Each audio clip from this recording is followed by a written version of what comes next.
Hey there, the video you are about to watch was made possible by KiwiCo. More on them later, but first, let's watch the video. Yeah, a friend of mine said to me when I was first building R2, and I've told this story on my channel before, he's like, you're building an R2, you're building a happiness machine, because if R2D2 is in your space, how could you be unhappy? Yeah.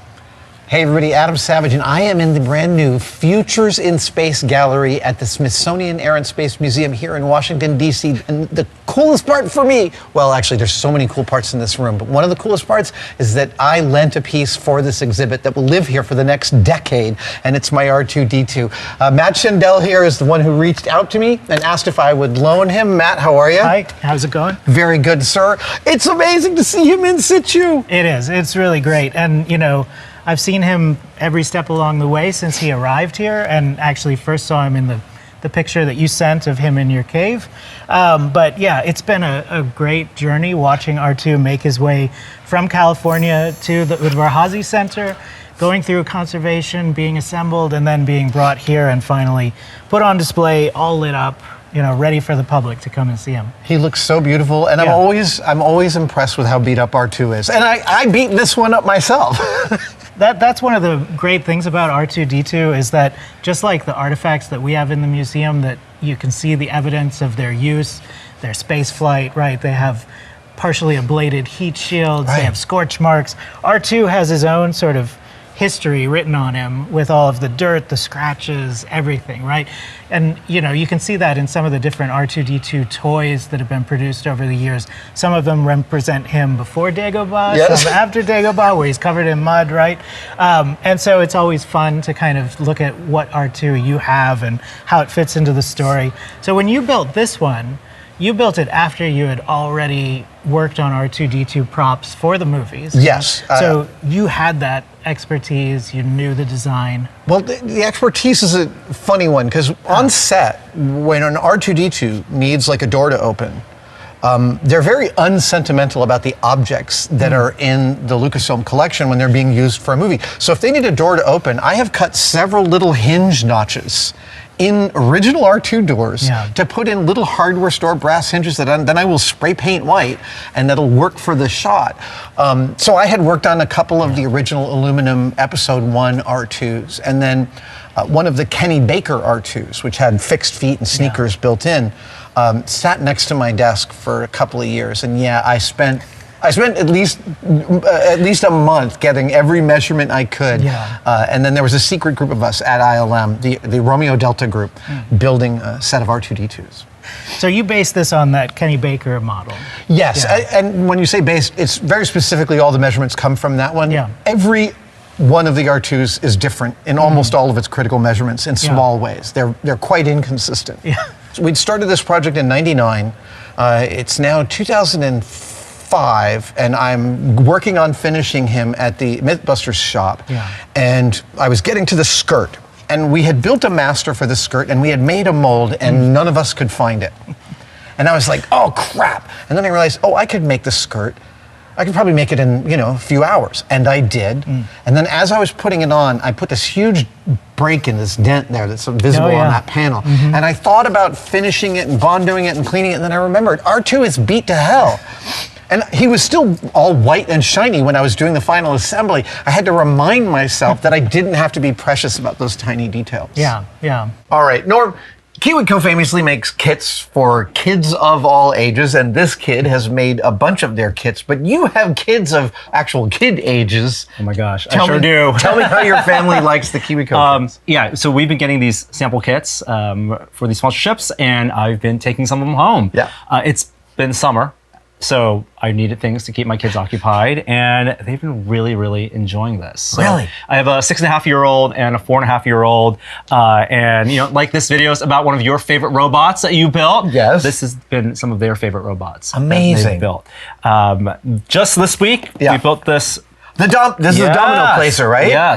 And you know, this is age for a little older. This is, I think, 9+. But even for my 6.5-year-old, one of the things we're doing is getting them reading, right? So the instructions are really easy to read.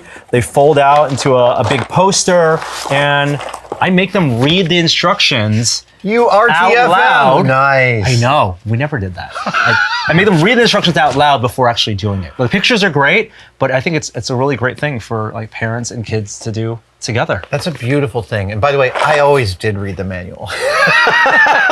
Quickly, maybe. I really love that you're walking them through those instructions. Do they, when they're done with the construction, do they ever end up building something else out of the thing or trying to modify? Well, one of the great things, like these robots, the building is, I find, their favorite part, which I'm really happy about. Yeah. Right, because they like actually following instructions. Sometimes, like, I want to help them. They're like, no, they want to do the plugging of the cable. Oh, awesome. So they fight to actually do the building and the decoration. So you have like things like googly eyes. Yep.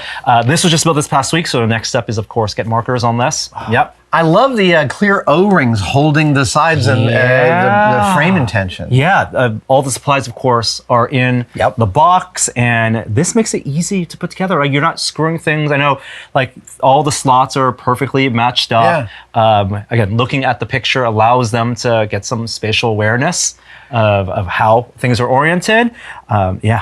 One of the things I really like about the KiwiCo kits in particular is their manufacturing's often visible just by looking at the thing in its totality.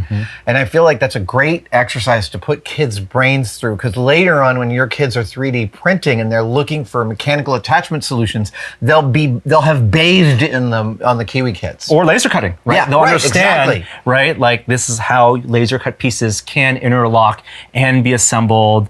And as someone who built plenty of kits, I look at instructions and I fear, it's like, okay, are they going to get to a point where is there going to be a hiccup? Is there going to be right? Do I have to hold too many things at once? Yeah. And I think they must be kid tested. Yeah, because it's really seamless. That's wonderful. You get to watch kids go through it and reach difficulties and surpass them, surmount them. Yeah, and this one especially delightful because once I have it in operation. I know, super satisfying. I love it. No, seriously, you're a kid and you've made that. That's And then when you're done, there you go. Amazing. That wasn't part of our plan to get these to your kids and see how they liked them, but I'm delighted that this is filling your home with robots. And it's teaching them a lot of basic principles. I get to tell them what an axle is, what a gear is, how motors work. And how reading the manual will get you across the line. Reading the manual. And they're getting reading skills with this too. That's really, really awesome. So summer's over, they're back in school, and while this over the summer was a great way for me to occupy some of that, fill up some of that time, now it's a reward structure.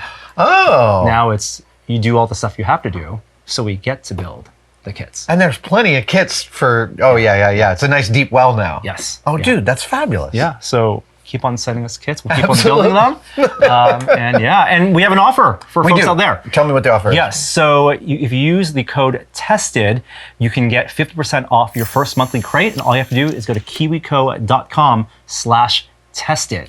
Go to that URL. It's right there below, and use the code TESTED for 50% off your first monthly crate. Amazing. I always take like 6 takes to get that read correct. And you just did it the first time. Younger brain. There's this magnificent Annie Leibovitz photo of R2 from the Phantom Menace press cycle. And my friend Don Bees built that crate that R2 traveled to Australia and London in, and I wanted to make exactly that crate. And then we were talking and you guys were like, we don't have an unlimited budget, and that is a very large thing to freight, and it could arrive in some serious distress.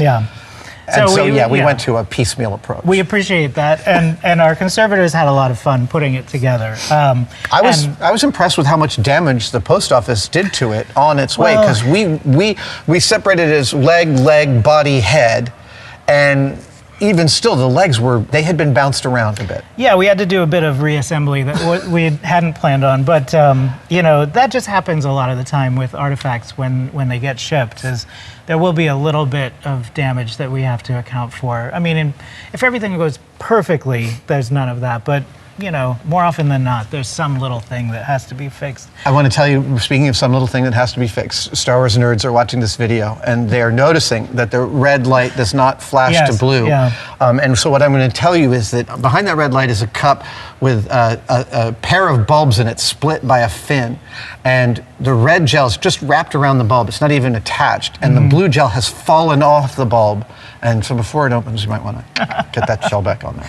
Well, I follow a lot of these R2 builders groups, and I know that people today, when they're building their R2D2s, not only are they using a lot of 3D printing technology that you weren't using, but they probably are also using much more sophisticated sort of computer controls for the lights and movement and everything like that. But you've used the original sort of turn signal method, right, for making the light flash. It's just a mid-70s car turn signal circuit. And by the same token, the data display is fiber optic with an actual light wheel traveling past a light source, which is how the originals are lit. And I love that analog It's look. all very analog, It does. Yeah. You said something to me off camera that hadn't occurred to me, which was about the lifespan of R2 versus the Smithsonian.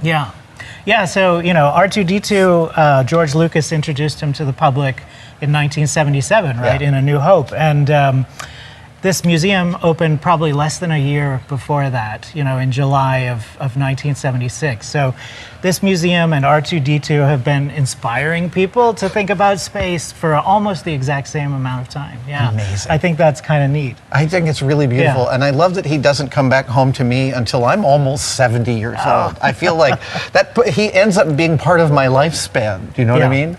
And he'll be here inspiring people. Yeah. No, that's great. And if we let you take him home. Because I like him here. If you have other plans, I'm sure I'll be amenable. One of the great unrealized things I wanted to do, I had a show for Discovery called Savage Builds. And one of the things I wanted to do was I wanted to make this guy fully ambulatory, which was not difficult, but I also wanted to be able to converse with him. Because R2's original sound library, built by Ben Burtt, each of the sounds that he does, whether it's or they all are sentences. The titles of those sounds have a meaning. So is I'm scared. And I wanted to learn to speak droid and be able to communicate with my R2, but we didn't get a second season, so I was never able to do that. It's so delightful to see him here, man. Our director, he's an aviation guy, right? Chris Brown. He's into science fiction. He's actually the person who said we need to have an X-Wing in the museum. But when he came down here and saw R2 installed for the first time, he talked about it at the very next all-staff meeting. About like, now he can see it. Now this museum, we're going to open these new galleries. We have R2D2.